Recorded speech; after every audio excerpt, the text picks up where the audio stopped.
PEGI 16. Sega. Total War combines turn-based strategy gaming with stunning real-time battles.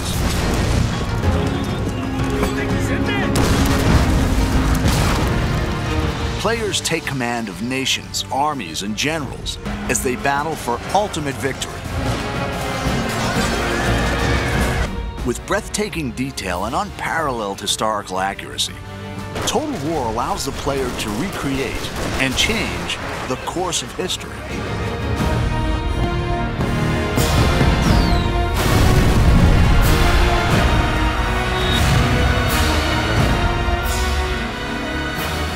In 2011, the award-winning Shogun 2 offered new AI, streamlined controls, and a host of multiplayer features. In the Fall of the Samurai standalone expansion, the Creative Assembly have created the largest expansion pack ever for a Total War game. It's taken us into areas we've never been to before with Total War. It's getting closer and closer to the modern era. I think it's exciting because it's the latest any Total War game has ever been to the modern day, the closest any Total War game has been to the modern day.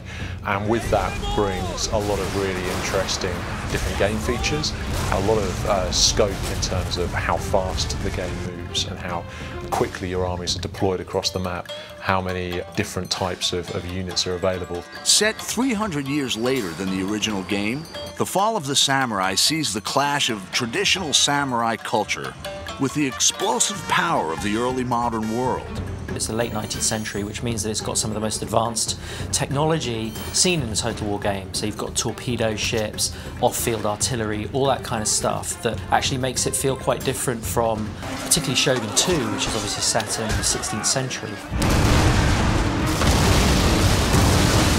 This industrial age is the most recent period ever covered in a Total War game, offering new game mechanics to please and challenge fans. I mean, Japan actually started to build railways in this period or slightly afterwards. Railways on the campaign map have quite important strategic influence in that they allow you to move armies incredibly quickly. So as you capture more and more of the territory of Japan, you can move your armies around very effectively, and it's really important for bringing your best troops to the front. Fall of the Samurai doesn't require the original Shogun 2 game, and easy-to-follow tutorials will show new players how to command the action. It's a standalone expansion, so it's not a game add-on as such, in that you need the original game in order to play it, but it's a fully standalone version of the game itself. The game begins with the Boshin War in 1869, a dramatic turning point in Japanese history.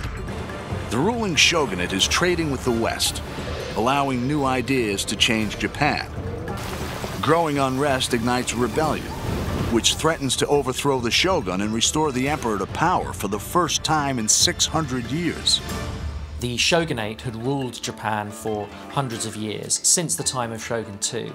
But people were getting more and more agitated as the shogunate kind of opened up Japan to foreign influence. And so there was a movement called Revere the Emperor, Expel the Barbarians.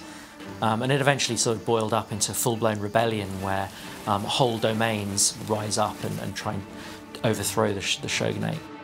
The player chooses a clan and decides whether to remain loyal to the shogun or to fight for the emperor. Every clan has their own unique strengths and challenges, civilian, diplomatic, or military. Each faction within an allegiance has its own clan trait, which gives it a very specific play style. Like you might have one who is more open to modernization or trade, in which case they'll have access to cheaper modern units, more money from trade with Western powers, or you may have some who are just the opposite. In the next trailer, we'll find out how the campaign and the real-time battles have been reimagined and redefined.